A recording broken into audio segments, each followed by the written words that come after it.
nice to see you here, all the smiling faces. We are here to change New York City, our borough, okay? And there's a very special person that I'd like to introduce you to again and remind you of.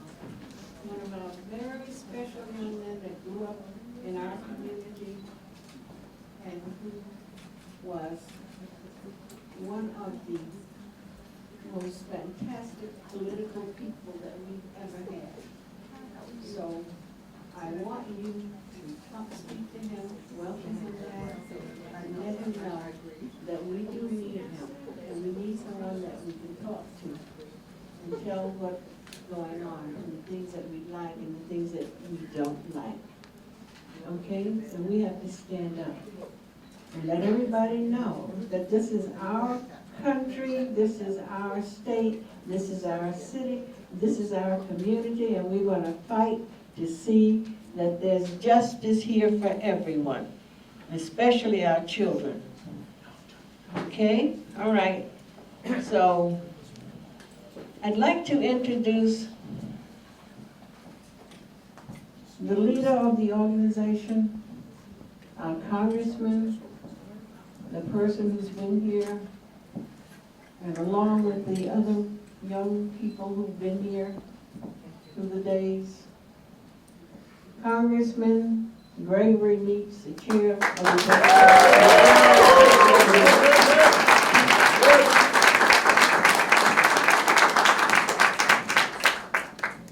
And there's someone else I'd like to introduce. And he's one of the little guys that grew up here, one of ours, and not one that we have to go look for. He belongs here. And when you have kids that belong here, you help take care of them. So I want him to know that he's loved and we're going to take care of him. And we expect him to take care of us. And he's going to have to make a change here in New York City and in the state. And we're going to be here to make sure it happens and to help him. We want him to know we have his back. Okay, and this, I'm going to turn the microphone over to my elected member, this young man that I saw grow up, that I care about, and I love, Congressman Gregory Meeks.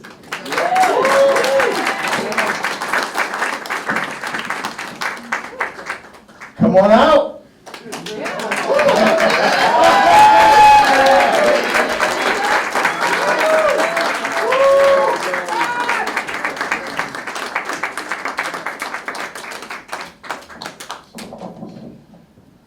I want to thank everybody for being here this afternoon.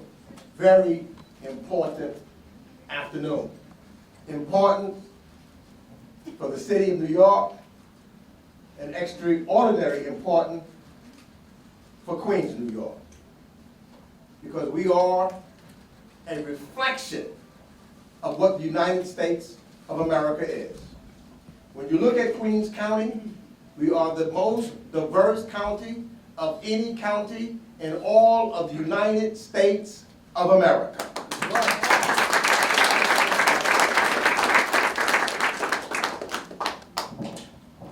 And we're here at a very important time in the history of the United States of America. When we think about all that is going on and the challenges to our very democracy that's coming from Washington, D.C. And we know that we have a republic. And as Ben Franklin once said, if we can keep it. If we can keep it. And we know we've got a city of New York that leads. I just first want to acknowledge all of the elected officials that are here. Because we always talk about here, we are one Queens. We are Queens that comes together and talk, and there's a process that I went through as chair of the organization, just calling people and talking to people and trying to see where Queens was, and all of our, first acknowledge all of our district leaders. All of our district leaders in the room, please. District leaders, district leaders. All in the back. These are individuals that come from every section of Queens, whether it's Eastern Queens, or Western Queens, or Northern Queens, or Southern Queens, or middle of Queens, or Southeastern Queens, Southwestern Queens. We are Queens.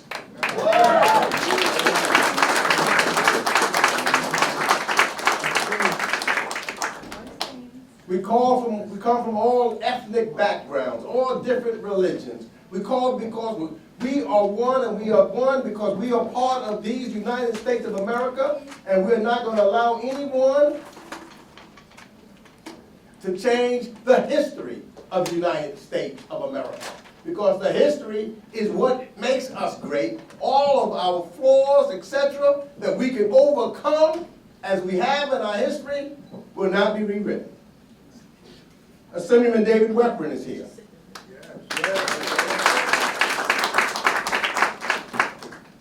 Assemblyman Sam Berger is here. Assemblywoman Alicia Hyman is here. Assemblyman Ed Braunstein is here. Senator Toby Stavinsky is here. Senator Joe Adabo is here. Councilmember Lynn Schuman is here. We got state committee people that I see that are here. Woo.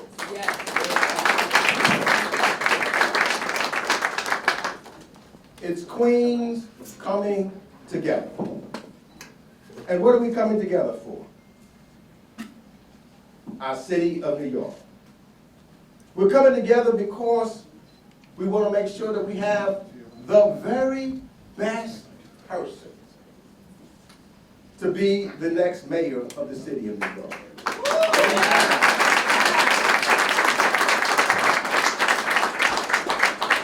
Now, why do I say that? Look, I talked about the challenges that's facing us.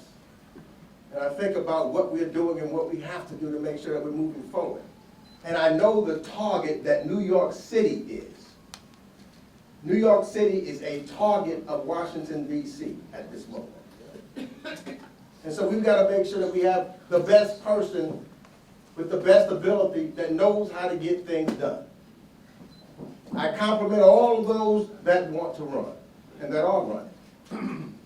But we had to make a decision of who would be, at this particular time, the best person. Because that's what we got to put forward. It's not anything that we want to do. We need to put forward a person that we know knows how to run things, first of all. In fact, a person that also knows how to dream. And then turn those dreams into reality. That's what the city knows. And how do we know that Andrew Cuomo is that guy? Well, I got to tell you, when I got elected in 1998, and he was the Secretary of HUD, and right here in Queens County, one of the things that we were trying to do was to get more senior housing, to get things done because seniors were trying to move forward. And then he came out, visited me at Roy Wilkins Park, and we had a dialogue and conversation. And guess what started happening? More senior housing was being developed in Queens County of New York. How do I know he turns dreams into reality? Because we had a vice president that flew into New York at an airport. And he said it was a third world airport. And I was at a press conference. And Andrew Cuomo said, this will no longer be a third world airport. We're going to change it. So now that dream of having the #1 airport is reality. Infrastructure in Queens County. You know, we needed to make sure that we had east side access. That meant the 2nd Avenue subway. That meant making sure that we had better transportation moving forward. The person that started that dreamt that, and now the dream have turned into reality, the one that had that vision was Andrew Cuomo.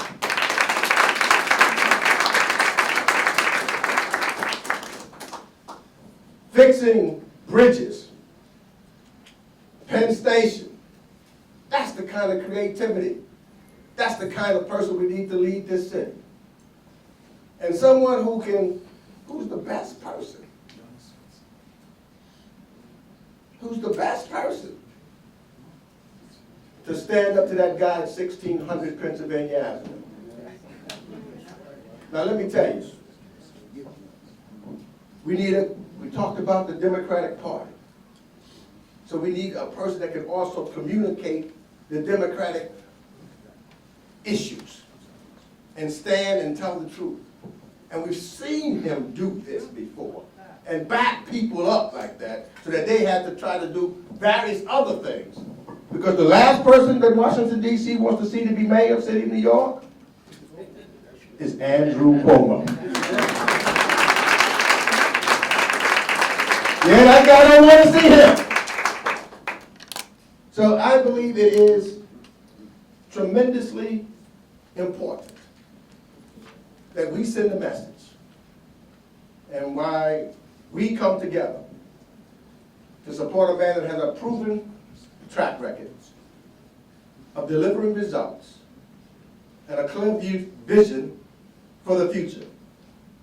And that's why all of us here from Queens County have come to endorse the election to become the next mayor of the city of New York is Andrew Cuomo.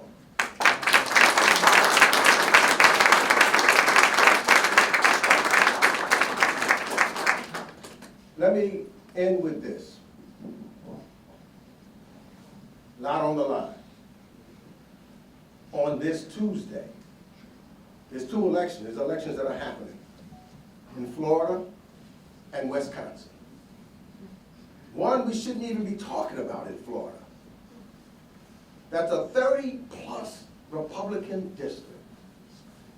But yet we're talking about it now because of what's happening. In Wisconsin, we're talking about those races. Right here in New York, and I'm thankful because we showed with Governor Hochul, with a coordinated campaign, when we're working together, we win. That's why we won these seats in there. Governor Hochul put a campaign together, we won. Now we got to do this in the city. Now we've got to make sure that we continue to move forward. I think there is no one with a better judgment and better for this time, committed to leading the city of New York than the person, because Queens will deliver. We're going to get that vote in. We're going to turn out our people. We're going to make sure that we will see in City Hall the next mayor, Andrew Cuomo, a Queens boy. A Queens boy.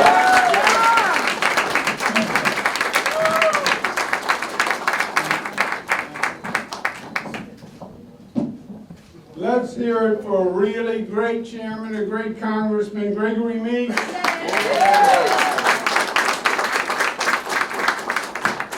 I'll tell you, I am so proud of Congressman Meeks. I've known him a long time. I don't want to tell you how long we've known each other. I had black hair. Yeah, well, we look a lot younger than we are, but I've watched his whole career, and he's always been extraordinary. but this is a special moment. And to have Congressman Meeks, not just on the Foreign Affairs Committee, but Congressman Meeks in the House of Representatives today, when democracy is on the line. He is a freedom fighter for democracy. And no one is better than Greg Meeks, and no one could represent this better than Greg Meeks. Let's give another round of applause.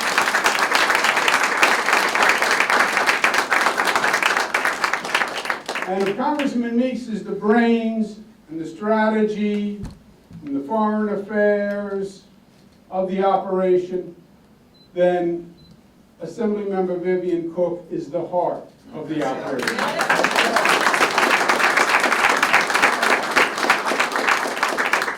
And she has been so kind to me. Not always, by the way, so kind. She had that one comment, I was going to let it go, but she said we need someone we can talk to. She yells pretty good too when she needs to. But she's always there with a warm heart. She's always there with a hug. And she's always there to tell you that you love her. And that, my friends, is a special quality. Assemblywoman Vivian Cook.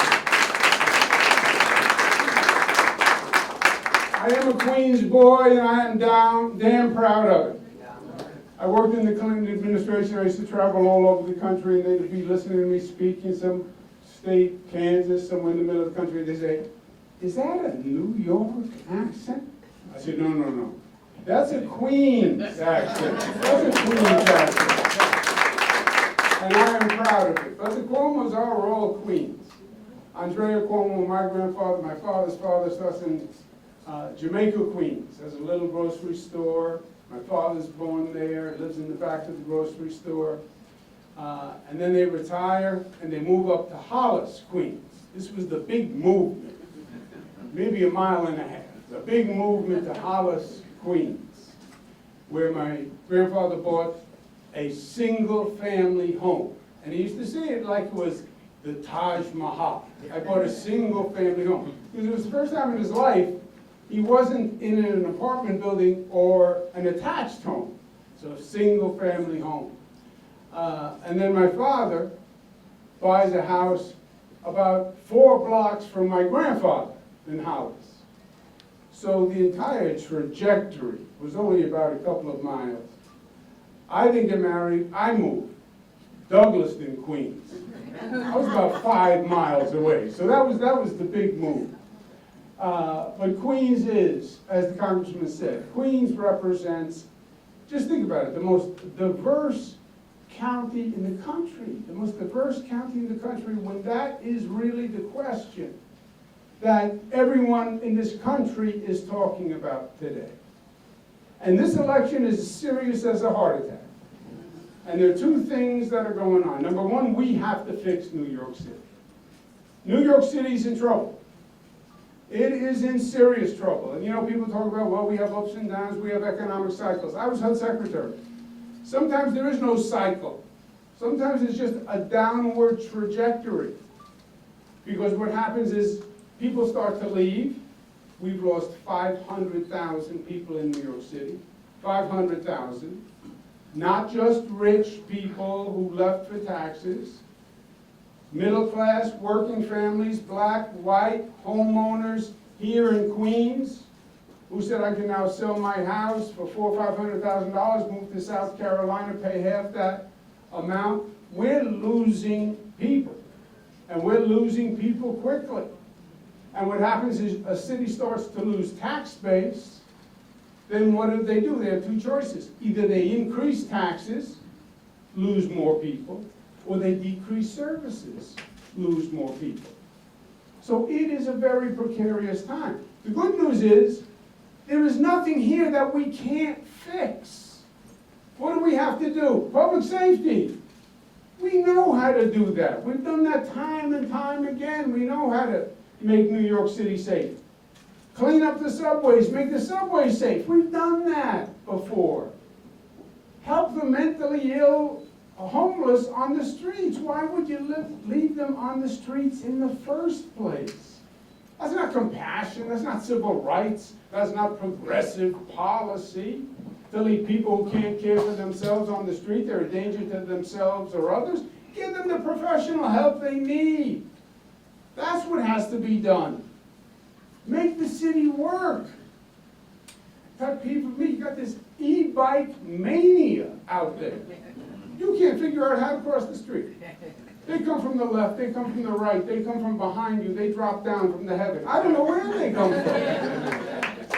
But the city feels like it's out of control. And people are nervous and people are anxious. Fix it, make it happen. Government is about delivering and getting results. Government is not about talking. It's not about, I have a plan, I have a press release, I'm proposing this bill.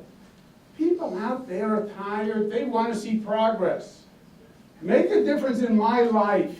Make a difference in my life. And you know, they say the best government is the best politics. There's a lesson for us in this last election. Donald Trump did not win the election. Democrats lost the election. Democrats lost the election. Right here in New York City, 500,000 fewer Democrats came out to vote. 500,000 fewer Democrats. Why? Because they're not excited. Because they're not believing in the Democratic Party. Why? Because, yes, it's great for the Democratic Party to pursue the ideal world. But the Democratic Party has to live in the real world.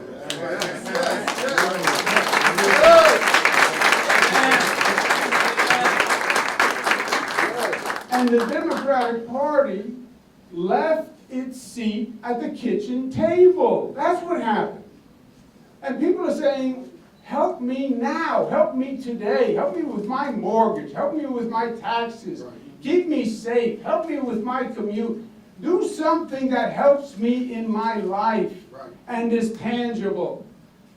And that's why when the Congressman talks about what we did, all of it was about helping working families, getting it done, and making it tangible and real. Raised the minimum wage to the highest in the United States. That's right. Put more money in people's pocket, and they know it.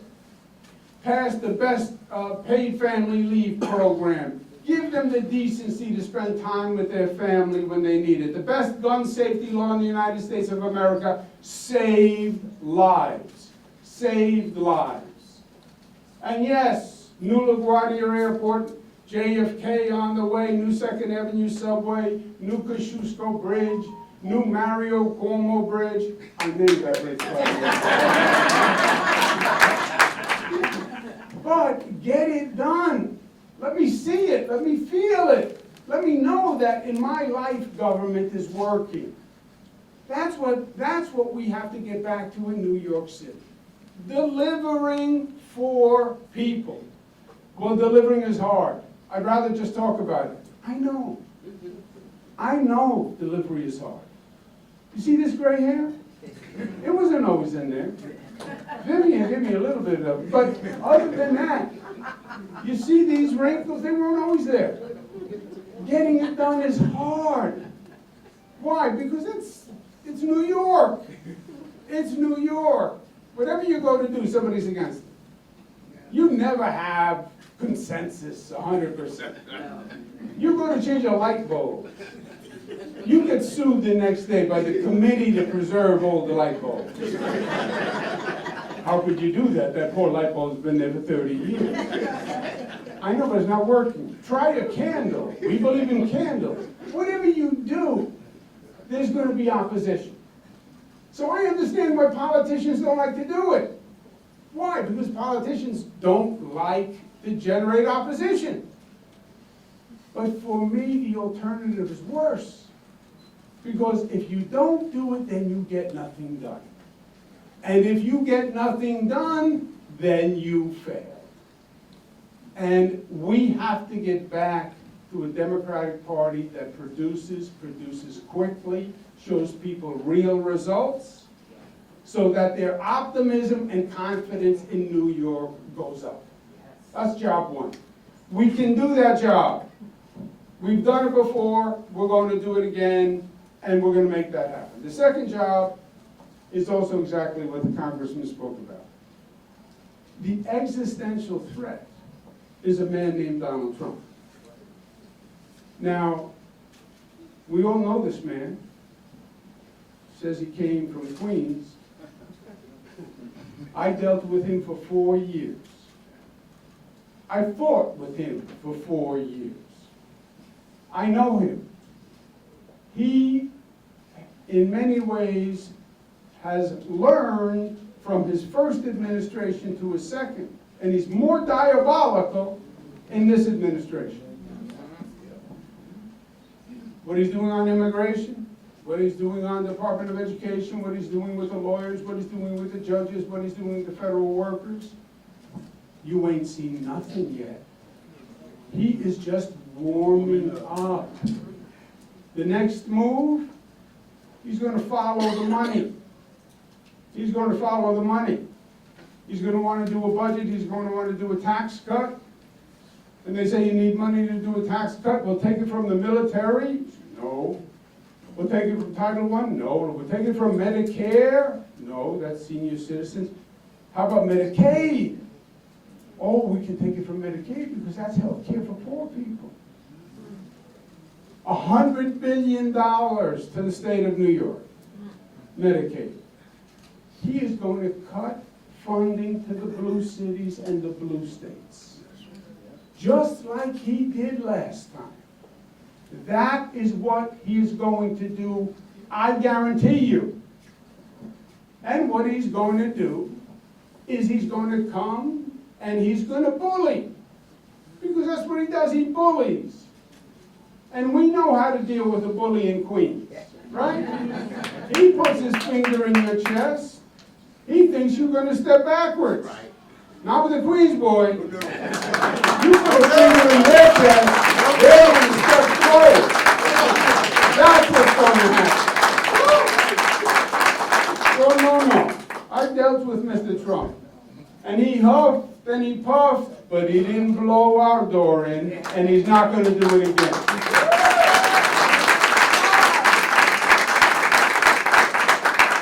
And with all these issues, and even with the funding, there's something even more treacherous about what President Trump is doing. Because at his core, his appeal to the people of this country says that we should fear people who are different than us. That's what he uses. He sells fear. He does it quietly and subliminally, but what he winds up saying is, be afraid of people who don't look like you. People with a different race, people with a color, different creed, people with a different sexual orientation. Be afraid of them. Because they're different. They're different. They're different than you. And my friends, that is a social cancer that he is spreading throughout this country. Because the country is all about the opposite. The country is all about diversity. He says it. He sits there at the White House desk. He says it. If you look at the flag behind his desk, there's a seal on it, the presidential seal. It says, E pluribus unum. E pluribus unum. Out of many, one. The concept of the country is the exact opposite. Nobody was here originally, except the Native Americans. Everybody else came. And the concept was, you come, you will join our family. You'll join our community. You'll become an American. We all agree to the same basic credo, but we don't care your color, your skin, your sexual orientation. Join our community, join our family, e pluribus unum. And that diversity is a strength. Because you take people from all across the world. You have an all-star team. You take the best from everywhere. And you put those talents together. That's America. And America started here. That's where that diversity started. Concentrated, 8 million people, 300 square miles, on top of each other. on top of it. You couldn't get away, you couldn't move without bumping into someone who was different. And that proximity grew a bond and an understanding. And we celebrated each other. And let me understand your culture, and I want to understand your culture, and I want to celebrate your culture. And that's our strength. That is our strength. And that strength is represented in Queens, New York. That is what Queens is all about. That is the Queens story. You go from neighborhood to neighborhood, each neighborhood like a pearl, and the pearls string together and it's a necklace. And that is Queens. That beautiful diversity, celebrating that diversity. And this place has to be the place to stand up to Mr. Trump and say no how, no way. The counter force starts here. The counter-revolution starts here. The home of the opposition is New York City, and we're going to push back, and we're going to win. And thank you so much for your attention. Come on up. I like the colleagues. Come on up. Clyde Fennell has joined us. I also want to say we've got pastors that have joined us over the course. All the pastors, raise their hands. We got pastors that are coming in.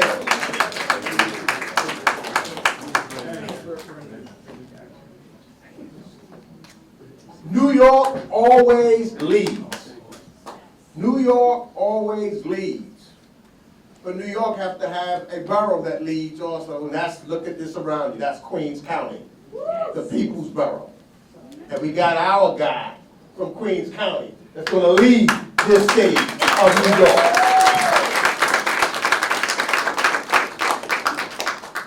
So look, we got work to do. And that's what this is about. In Queens County, the hardest workers are here. They're our district leaders.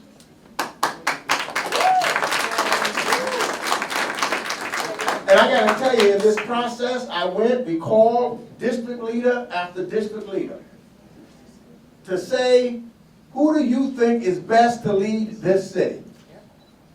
I asked them, what do you think? What do we need?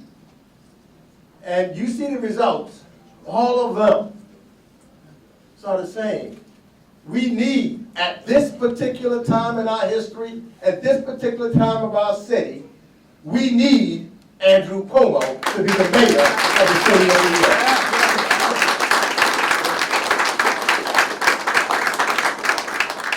And then let me just tell you, some clergy members. Now, I'm from southeastern Queens. And they heard that we were, asking me what was I going to do, and they heard we had a little clergy meeting, etc. They asked me some of my thoughts, and then I was, asking them their thoughts. I said, well, what do we need? They said, Congressman, we need Andrew Cuomo. So I thank the pastors for being here. And then we'll have a whole list of pastors from around this borough that's ready to support and elect Andrew Cuomo to be the mayor of the city of New York. We start here. We start now. We hit the streets. We talk to people that y'all know. You just heard him. He knows his job. If there's anybody that knows how to, and that's what we were talking about in the Democratic Party. We need individuals that can talk to average, everyday Americans. Because I believe when you hear that, because who we are as Americans, this is the greatest country this planet has ever seen. But who we are as Americans is we want to become a more perfect union. And when you hear common sense for the average, everyday American, I dare say this guy will have Democrats vote for him, independents vote for him, Republicans voting for him, because they want somebody that's going to deliver for them. Ladies and gentlemen, thank you for being here. Thank you for supporting the next mayor. the next mayor of the city of New York, the next mayor of the city of New York, Cuomo.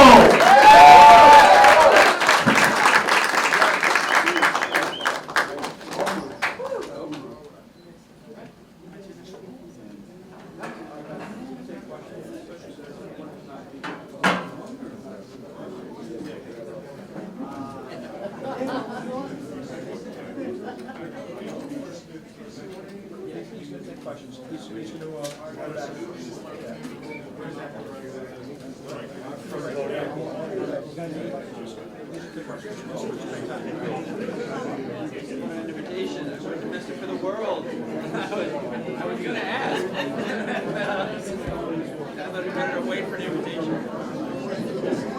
Governors can take moments to ask questions. Make a really good team.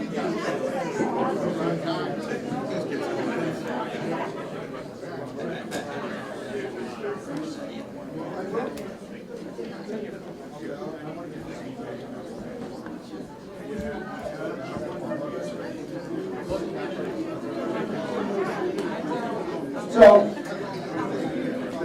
thank you, no, thank you. Hey, Rich, you good?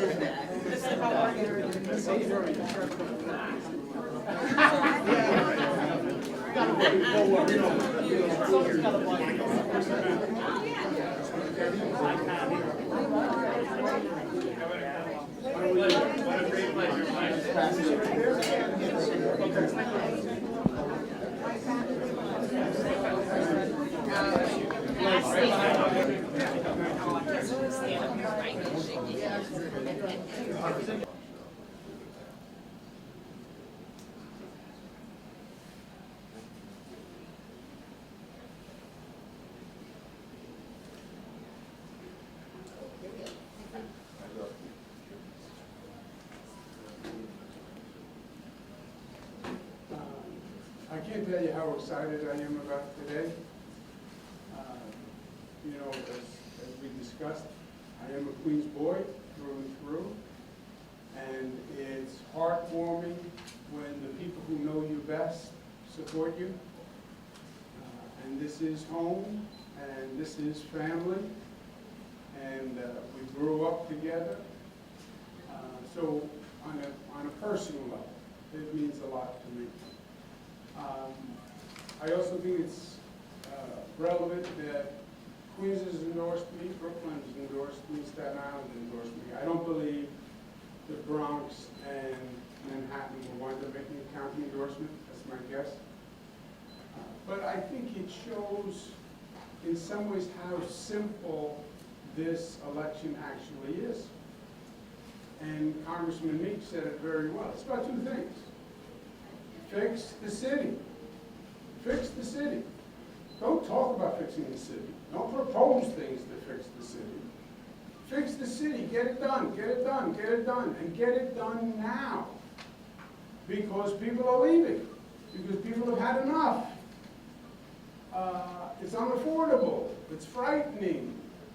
So fix the city. Make progress. And what we're talking about is not rocket science. You know, build affordable housing. We built affordable housing in this country in the 1940s. I built affordable housing when I was 30 years old. You take a brick, you take another brick, you put a little cement, you put a brick on top, another brick on top, you're building housing. It's not that hard. But you have to make the government work. You have to get these things done. Get homeless people who are mentally ill off the streets. It's not that complicated. We did it for generations. What has happened is we've lost our confidence. We've lost our ability to get things done. And then the second challenge is going to be dealing with President Trump. And I can tell you from somebody who's been there, he is a formidable opponent, and the stakes could not be higher because the stakes are democracy. And frankly, if my opponents think their first foray in a major executive office is going to be running the city of New York. That is not really your first management job, right? That's 300,000 employees, $112 billion budget. You have to know what you're doing to manage something like New York. You have to know what you're doing to manage New York City in the middle of a firestorm. You have to know how to manage New York City when you're going to have to know very well how the state government works and how the federal government works. And on top of it, you have to know how to deal with President Trump. So this is no position for on-the-job training. And that's why I think you see my campaign gaining traction, because there's a certain simple truth and logic to it. Questions? How do you manage a city where so many people have very unhappy memories of how you conducted pandemic relief and are talking about it very openly and do not remember that time fondly, or your stewardship of the city or the state response to the Yeah, pandemic? I think, look, you have people who, COVID was horrendous. You have people who lost loved ones during COVID. The situation in nursing homes all across this nation was very, very difficult and very sad for people, and my heart goes out to them. We lost millions of people in this country. So COVID is a harsh, traumatic memory for anyone, including myself, by the way. But New York had it first and worst, and New Yorkers rose to the occasion. I'm very proud of New York's first responders, very proud of New York's health officials. If you look at the numbers on how many people actually died, you would see that New York actually performed very well, I would say, especially considering the circumstances that we face. And I think people appreciate, by and large, and everything I hear, is people appreciate how attentive we were, the daily briefings, we gave them information. But yes, people said that what happened during COVID was the worst experience of my life. Sir? If something terrible like COVID came back again, would you be for mandating vaccines to the general population, like last time? I don't even know where to begin. If something like COVID, what would it be? What would the treatment be? And what we did is we followed the federal guidance. You know, the best health minds are theoretically in the federal government, right? CDC, CMS. COVID, any national pandemic, is not a state-by-state response. It's not for each state to figure out the best medical treatment. This nation has very sophisticated laboratories. So the CDC, the CMS, federal agencies, they theoretically do the best research they can. They're the ones who developed the vaccine. They're the ones who tested the vaccine. They put out guidance, and states follow that guidance. One of your political opponents, Brad Lander, is being accused of divesting from city pension funds from government bonds of the state of Israel. There was an influencer who came out accusing him of that, and you retweeted that video. Yeah. Would you want to expand on that? Yeah, look, the situation in the Middle East is very difficult, and many lives have been lost, and the feelings are very, very strong, for obvious reasons on both sides. And I understand and appreciate people being pro-Palestinian. I understand that. I don't appreciate people being anti-Semitic.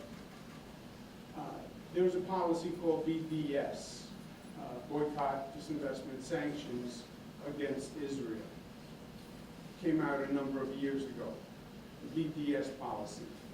I said at that time I was against BDS.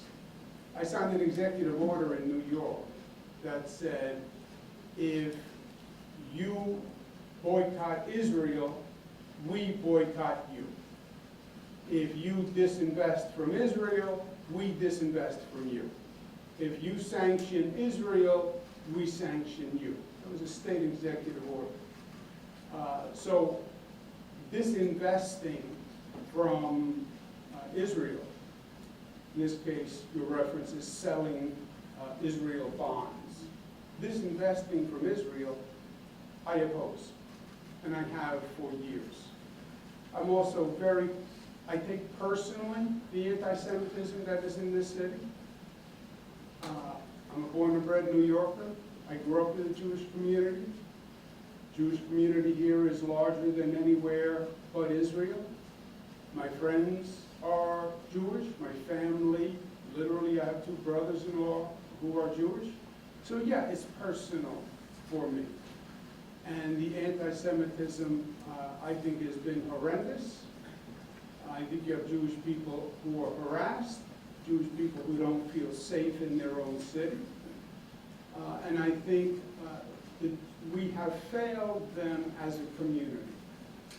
Because this is their home. They helped make New York City, right? New York City is not the New York City we know, but for the Jewish community. And I think they deserve more support. But yes, I'm anti-BDS.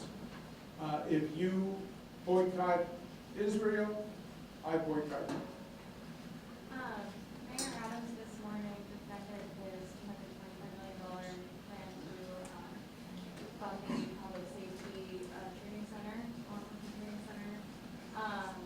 He also mentioned, that in response to some of your comments, hiring 5,000 cops, he said, you can't do that without knowing how you're going to recruit them. So I'm just wondering, you can elaborate a little more on what you think about the plan and what your alternative would be. Well, let's separate the 2 issues, okay? There was a political movement called defunding the police, which I think was a really horrific mistake.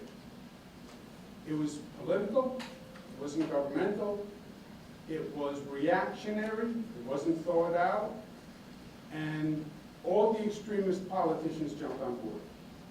New York City Council, council speaker, controller, former controllers, everybody was cut the police, cut the police, cut the police. We cut the police 3,000.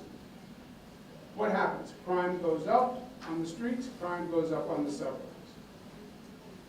They cut the police department by so many officers, they didn't have enough officers to deploy, right? So then they had to start asking officers to work overtime. Normally an officer likes overtime. Many professions do. The lawyers had to, the attorneys, the police officers had to work so much overtime that they got burned out. And we now have one of the highest attrition rates ever. And we're having trouble hiring new police officers because of the reputation that happened with it. We now pay over $1 billion in overtime. $1 billion. My proposal is take half that amount, $500 million. You could hire 5,000 police officers. And then have $500 million to do education, job training, apprenticeships for at-risk youth, 18 to 24, black and brown youth, who are the key population that tend to get into trouble in the criminal justice system. That's all within the overtime money you now spend. The mayor's point is well taken. You're going to have to recruit to hire police officers. The old days, somebody would take a police test, you pass the police test, you would then wait 3 years to get called. We're in a situation now that they can't fill a class immediately, right? You take the test, you pass, you go right into the academy. That is an issue we're going to work on. I think if the police officers knew that they were going to be supported and that the city was going to support them, and the city government was going to support them, I think you would start to see police applying again. I also think if you said, we're going to hire 5,000 police, so you don't have to work overtime every weekend, and you're not going to get burned out, and you're not going to lose time with your family, I think it would be a different situation. Last question, guys. Hi, so a recent political article detailed how you delay vaccines to City Field in 2021. Why do you do that, and what's your response to a few Google blocks you? I don't believe that happened. Who said that happened? It was a political article. Yeah, but if I, and the article said, who said that? It says that some anonymous sources said that you held up vaccines specifically. Anonymous sources, huh? Yeah. I know a lot of anonymous sources. They say a lot of things as anonymous sources, don't they? I want to be an anonymous source when I grow up. I used to have an anonymous source. That's the best business you can be in, the anonymous source business. Yeah, I don't know who the anonymous sources are, but it's wrong. We used Citi Field and Yankee Stadium as vaccine distribution points. We had started to set them up to use them as distribution points. The supply of vaccine was stopped by the federal government. The federal government sent it to us. So we couldn't use, we had to delay the opening of Citi Field and Yankee Stadium until we had enough supply of vaccine. As soon as we had enough supply of vaccine, we opened Citi Field vaccine and Yankee Stadium, and we used them as distribution points. So I don't know if you know how to get back to Mr. Anonymous Source, but if you could, I'll just say you're wrong. Thank you very much, guys. Thank you. Thank you.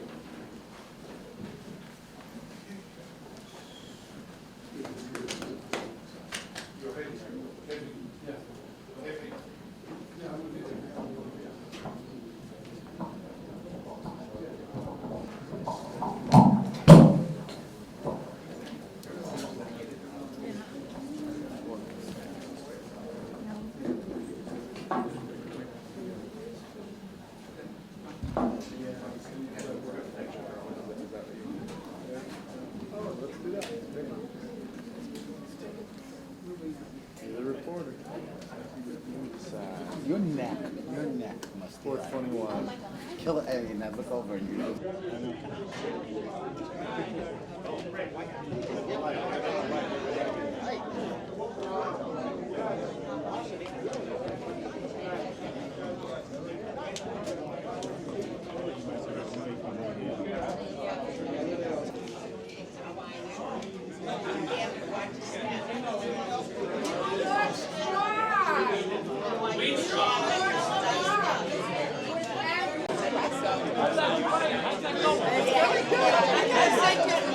Did you see any pictures? I haven't done anything on Facebook. I'll have to send you some pictures. I've already been.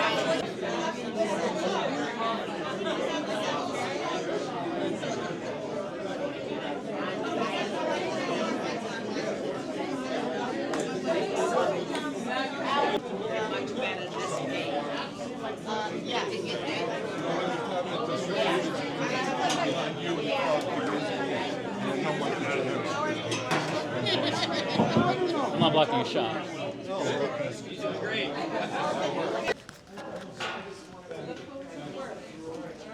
Thank you, guys. Get you some socks.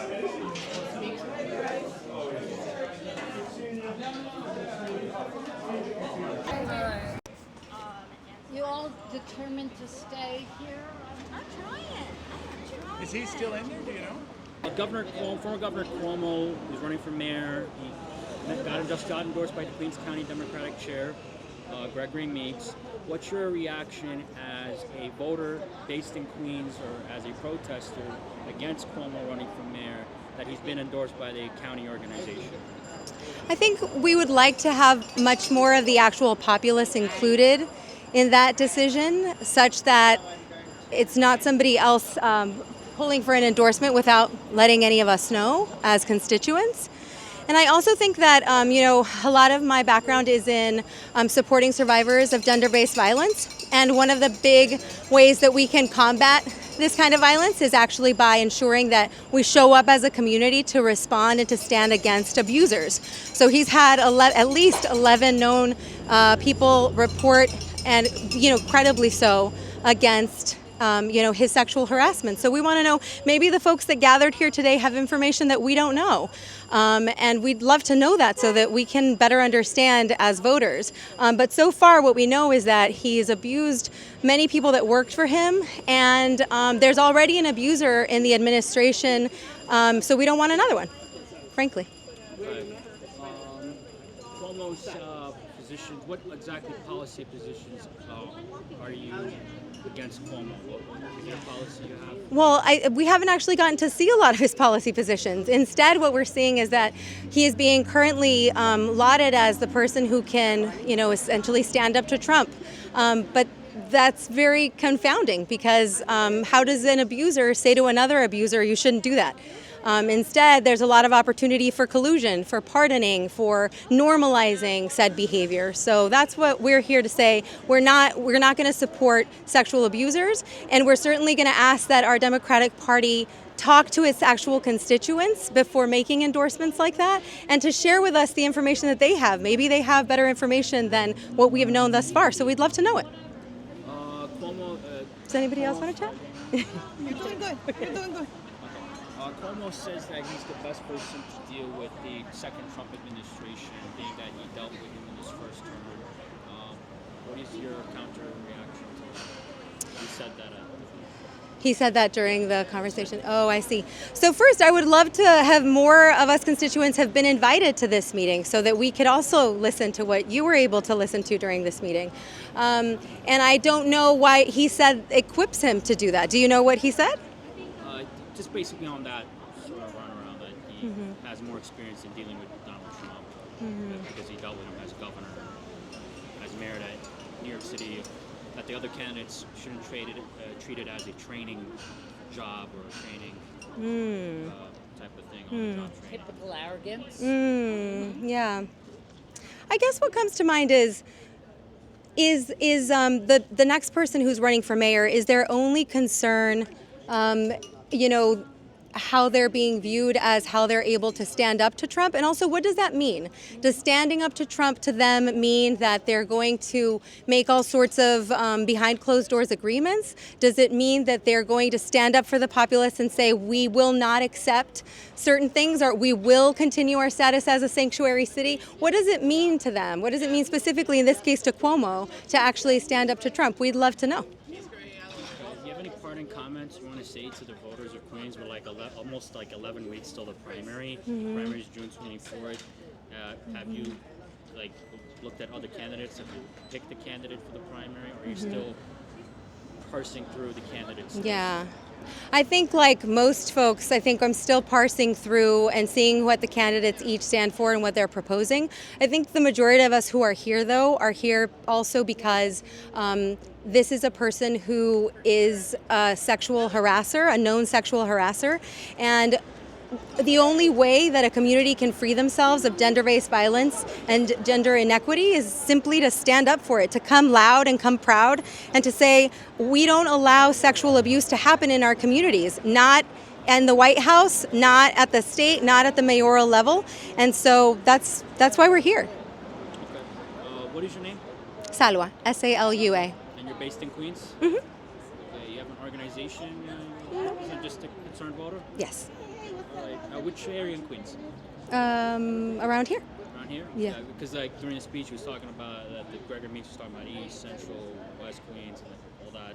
Right. So I just wanted to wonder which area. But, all right. Yeah. Thank you very much. Thank you. Where's Andy? Where's Andy?